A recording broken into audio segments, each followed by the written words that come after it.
আসসালামু আলাইকুম এভরিওয়ান, আশা করি সবাই খুব ভালো আছেন, সুস্থ আছেন। গত 3 দিন আগে আমি হাট থেকে 8 পিস চীনা হাঁসের বাচ্চা সংগ্রহ করেছি।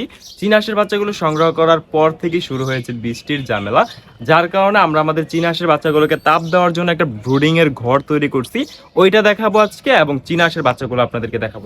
চলে চীনা হাঁসের ঘর এবং চীনা হাঁসগুলোকে দেখানোর আগে আমরা আমাদের ইনকিউবেটরটার একটু আপডেট দেই।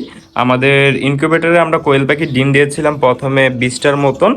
20টা ডিম দেওয়ার ডেট আজকে 3 দিনের মতন হয়েছে। 3 দিন আগে আমরা 20টা ডিম আমরা আমাদের ইনকিউবেটরটার ভিতরে দিছি। দেন তার পরবর্তীতে আজকে আবার আমি 9টা আরও কোয়েল পাখির ডিম এটার ভিতরে দিয়েছি আর কি, আলাদা আলাদা এক্সট্রাভাবে দিয়েছি এবং লিখে লিখে মার্ক করে দিয়েছি যেন পরবর্তীতে আমরা বুঝতে পারি, হ্যাচিং করার সময় যেন আমরা বুঝতে পারি এবং চেক করার সময় যেন আমরা বুঝতে পারি। তো এই হচ্ছে কি আমাদের ইনকিউবেটরটার আপডেট। এখন পর্যন্ত সবকিছু ঠিকঠাক আছে, ঠিকঠাক মতন চলতেছে। তো চলেন এখন আপনাদেরকে আমি আমার চীনা হাঁসের ঘরটা দেখাই। চীনা হাঁসের বাচ্চাগুলোকে নিচে রাখি নাই এবং আমি আমার লফটের ভিতরেও রাখি নাই। আমাদের সিঁড়ির উপরে এখানে একটু জায়গা ছিল, এই জায়গাটার ভিতরে আমি একটা সুন্দর করে একটা ব্রুডিং ঘর তৈরি করেছি যেন ওদেরকে আমি ব্রুডিং করতে পারি। এখানে এই জায়গাটার ভিতরে রাখছি, দেখতে পাচ্ছেন। এই হচ্ছে গিয়ে ওদের নতুন সেট আপ, নতুন ব্রুডিং ঘর। আর এই হচ্ছে গিয়ে আমাদের চীনা হাঁসের বাচ্চা। এখানে আমরা 8 পিস চীনা হাঁসের বাচ্চা সংগ্রহ করেছি, সবাই অবশ্যই মাশাআল্লাহ বলবেন।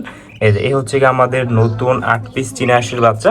এর আগেও কিন্তু আমরা চীনা হাঁস পালন করেছিলাম, একটা সমস্যার কারণে আমাদের সবগুলো চীনা হাঁসের বাচ্চাই হারাইতে হয়েছে। তো এবার আমরা আবার 8 পিসের মতো চীনা হাঁসের বাচ্চা সংগ্রহ করছি। তো সবাই দোয়া করবেন যেন আমাদের চীনা হাঁসের বাচ্চাগুলো সুস্থ সবল থাকে। এখন বর্তমানে একটা সাদা লাইট লাগানো আছে, যখন রাতে যদি বৃষ্টি হয় বা ঠান্ডা পড়ে দেন তার পরবর্তীতে আমরা লাল যে সাইড পরে লাইটগুলো আছে ওইগুলো আমরা লাগিয়ে দিব। এখন বর্তমানে পরিবেশটা আর কি গরম আছে, হ্যাঁ, বাইরে রোদ আছে, যার কারণে আমরা আপাতত সাদা লাইটটা লাগিয়ে দিছি।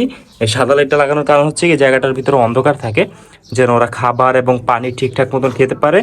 এই কারণে মূলত আর কি এই সাদা লাইটটা জ্বালানো। তো আমাদের এই চীনা হাঁসের বাচ্চাগুলো আপনাদের কাছে কিরকম লাগছে অবশ্যই নিচে কমেন্ট করে জানাবেন। আমি একটু খুলে দেখাই। এই যে দেখছেন, এই হচ্ছে কি আমাদের সবগুলো চীনা হাঁসের বাচ্চা, সবাই অবশ্যই মাশাআল্লাহ বলবেন। এই যে এই হচ্ছে কি চীনা হাঁস এবং এই হচ্ছে কি আমাদের চীনা হাঁসের নতুন সেট আপ।